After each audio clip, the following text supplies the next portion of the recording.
ဘောက်ကစကြရှိရလား အစတော့မရှိဘူးဒီကိုပြောင်းလာခါစားမှစိန်ကြောင့်လားမသိဘူးဘောက်တွေဖြစ်လာဘောက်ကအရင်တော့ကျတော့အဖက်ကြီးဖြစ်နေတာပေါ့နော်အခုကကျတော့နည်းနည်းအမုံလေးပဲရှိတော့တယ်ဒီဟာဟဲ့3နှစ်3လတလားကျော်ပြီပေါ့ တလားကျော်ပဲ တလားကျော် ဘယ်နှစ်ဘူးသုံးလိုက်တော့လဲ တဘူးကျော်လောက်ပေါ့အခုက2ဘူးမြောက် ဟောနှစ်ဘူးမြောက်သွားပြီတစ်ချက်လေးပြပေးပါလား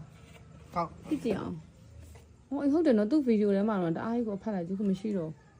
ဟောအေးပါဒီဟာလေးရောသုံးရတာလှုပ်ရှုပ်လား လုံးဝမရှုပ်ပါဘူးနောက်မှတင်ထားရတယ်လေရှိဖြားရတယ်ပြီးသွား တနေ့ပဲနေချိန်ဖြန်းလဲ ဒီချိန်လောက်ပဲဖြန်းဖြစ်တယ် ဒီချိန်လုံးတက်တာလေ ဒီချိန်တက်တယ် အဲ့ဆိုဥယျာဉ်6လို့လားအော်ဟိုမှာထုံးတက်တွေပါလို့လားမသိဘူး ဟုတ်တယ်ပြင်းလို့ရထုံးတက်များလေထုံးတက်များခေါင်းလုံးမဲ့ဒီမှာအကုန်လုံးအဖက်လိုက်ပြီးယူထဲမှာတွေ့ရတယ်အဖက်လိုက်ကြည့်ပဲရှော့တဲ့ဆိုင်မှာတော့မရှော့ခြင်းအဲ့လိုမျိုးအဖက်ကြီးထားလို့လေဆိုရတမျိုးပြောင်းကြည့်ရဟိုရင်တော့တဲ့တဲ့ဟာတွေလည်းတခုမှမတဲ့တော့ အခုဒါစိတ်ရင်းနဲ့လည်းရပါပြီပေါ့ စိတ်နေလည်းရပါ အဲ့ဒါဈေးကြီးလာရင်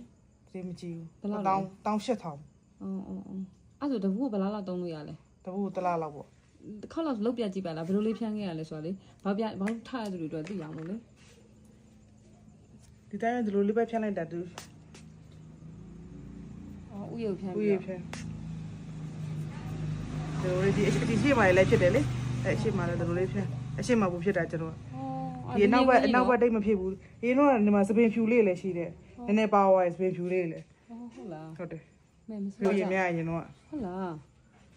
ဒီ April head to နှစ်ကိုစမ်းသုံးကြည့်ပါလို့အာမခံပါတယ်လို့ပေါ့တကယ်ပြောတယ်